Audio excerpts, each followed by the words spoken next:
All three title contenders dropped points today. Can Manchester City actually win this league now? People, welcome back to the Big Six Shenanigans. This is a series in which we talk about every single Big Six side and their game this week. And today is going to be a sick one today, of course. I'm not feeling the best, but still, we're going to go through this. And before I get into this, make sure you like, comment, subscribe. Let me know what you guys think, of course. And let's just get into the biggest game this week. Liverpool 2, Manchester United 2. Well, I did make a fully fledged video talking about how bad Liverpool were. It should be in the description. But I want to talk about more how good Manchester United were. Even though it was really embarrassing what Liverpool have done today, you should give props to Manchester United. These guys are 14th and they somehow managed to rock up to Anfield. Liverpool, who have been the best team in Europe this season, and managed to get a point. And not only that, they deserve to win. Manchester United won every single duel they could today, and they showed a lot of heart in doing so. I have not seen Bruno Fernandes move like this once before in my life. Out of the 5-ish years that he's been at Manchester United, never in my life have I seen him move like this. Not only Bruno, Ugarte was really good, Maguire, Lisandro, the entire team showed up today. Their first goal really well worked. Bruno slips into Lisandro Martinez, and the finish he has, wow. To take that on your weak foot as a center back, crash it into the roof, Aguero-esque. Sensational goal, to be honest, and they deserved it. Manchester United were the better team the entire game. They did get the equalizer through Cody Gakpo, and the way the Ligt got sent, oh my god. Sources say that he's still in Juventus and Ajax, man. That's how bad Gakpo sent him. And it's trademark Gakpo. Cut it on the right foot,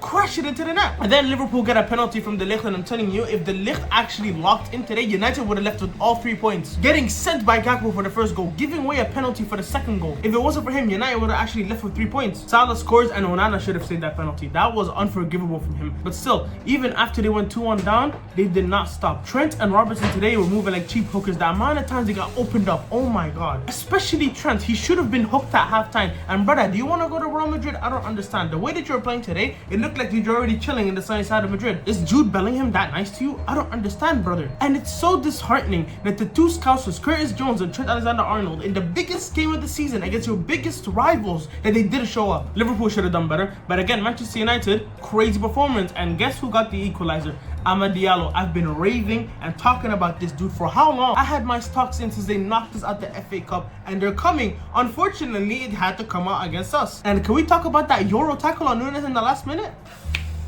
People want to talk about Bradley's tackle against Mbappe. That was a really good tackle from Lenny Yoro. And overall, Liverpool have to do better. It was their worst game of the season, in my opinion, compared to Manchester United's best game in the season. They play Tottenham next, and they need a complete different performance. You could tell that Szoboszlai was missed. Szoboszlai today would have changed everything. The physicality, the energy. Szoboszlai was needed today. Unfortunately, he was ill. Hopefully, he's back against Spurs, and we can beat them in the Carabao Cup. If United keep this up, they could get top 6. Moving on to the second team that dropped points, Arsenal. 1-1 draw with Brighton, and they could have lost that game too. The first goal from Ethan Nwaneri, what a player. Unfortunately, he had a muscle injury. Now that Saka and Nwaneri are out, I have no idea how Arsenal are going to score goals. Ethan was their only good spark today. That goal he scored, beautiful. But when he got taken off in the second half, it was all Brighton. That performance from Arsenal in the second half was not good enough. And what I don't understand from Arsenal fans, instead of talking about how poor they were in the second half, they're talking about referee decisions and how it shouldn't have been a penalty. That was 100% a penalty twice on Saturdays. And they want to talk about, oh no, Saliba got the ball. He didn't. The ball hit him. That's what happened. And then he proceeded to headbutt Pedro. Penalty every single day of the week. I don't know what they're talking about. If I was in that position, I would have condemned my players before I started talking about the referees. Chelsea had a penalty decision go against them against Ipswich, but they don't talk about it as much as Arsenal fans do. They literally had another penalty decision go against them against Crystal Palace, but they're still not talking about it, are they? It just goes to show how whiny of a fan base Arsenal is. And I just can't stand them, I'm telling you. But back on their performance, Brighton should have won that game. The amount of chances they had. Adingra by himself missed 4 big chances. And there was another chance at the end when Matoma couldn't get to the near post. It was such an open goal. Arsenal need to do better at the end. They have Manchester United in the FA Cup next. They need to win that. And Tottenham Hotspur in the Premier League after that. Hopefully Tottenham can get some points off of them. Moving on to the third team that actually dropped points. Chelsea. 1-1 draw with Crystal Palace. Palmer scores again in London, and I told you guys, this guy is the best player of all time in London. He steps out of that city, stinker. I literally said, I put my life on the line that he's gonna score today. I knew he would score. It was so obvious that he would score. I actually predicted this game perfectly, the score and the goal scorers. Run the clip. Let me give you my goal scorers actually real quick for this 1-1 draw. Mateta and Cole Palmer.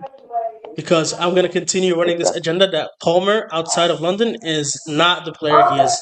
Because this game is in London. Selhurst Park is in London, okay? Crystal Palace are based in South London. Palmer will show up.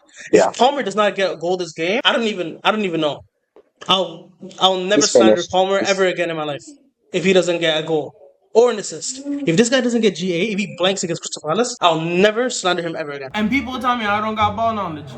It's proof right there. Sanchez, look, he saved it from losing. Chelsea fans need to get off his back. I don't know what's going on with Chelsea. Losing to Fulham, losing to Ipswich, and now drawing against Crystal Palace. What is going on? They went from title contenders to top 4 chasers within a week. It's actually more unfortunate now that Liverpool didn't win the game and capitalize on the other teams dropping points. We move. We can't even do anything about that. But still, Mateta, beautiful goal. Eze, assist. Palmer giving the ball away too. Hey, cherry on the top. But still, this is a horrendous result for Chelsea, and their next game is against Andoni Areola's Cherries, man. Bournemouth have been really good, and I have no idea if they're gonna win this game or not. Bournemouth coming off with a 1-0 win over Everton, of course. Chelsea might get cooked. Moving on now.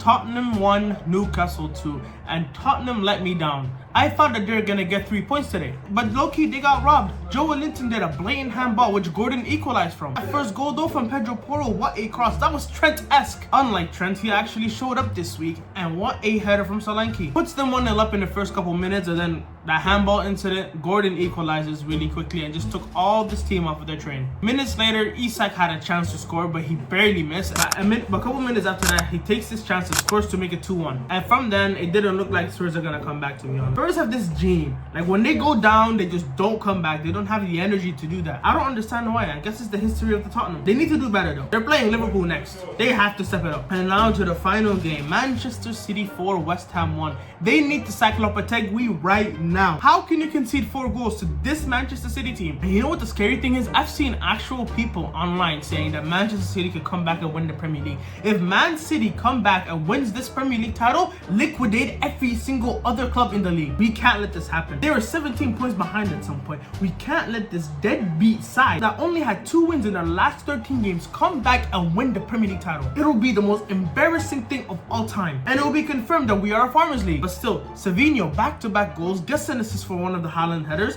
That's low-key becoming a duo that people should look out for. Haaland scores the 3rd, and then Phil Foden seals up the 3 points. And here's the thing, Kyle Walker came on the pitch, West Ham equalized immediately. It's gone past bad form. This guy is judged now. Hopefully he plays when Liverpool go to the Etihad. But still, surely they can't win this Premier League title. Surely not. If Man City actually do that, I'll go bald. And I'm actually excited for this Wolves-Nottingham Forest game tomorrow. If Nottingham Forest win, they can go 6 points behind Liverpool with the game in hand. They play them next in the Premier League. Nottingham Forest can bring that down to 3 points while Liverpool have a game in hand. That would be outrageous. Hopefully they don't. Of course, God forbid. Nottingham Forest is not a good team. I don't like them. Villa 2, Leicester 1. How did Villa scrape by this? I don't even know. I expected a 3-0 win minimum, but they let this bottom feeder Leicester do something to them. But I guess 3 points is 3 points. Southampton 0, Brentford 5. And I saw this clip online of Armstrong giving away a signed shirt to a woman that predicted them to lose. It was hilarious. How can you make a player give away a shirt after a 5-0 drubbing at home? These guys got 6 points in 22 Premier League games. They're getting relegated.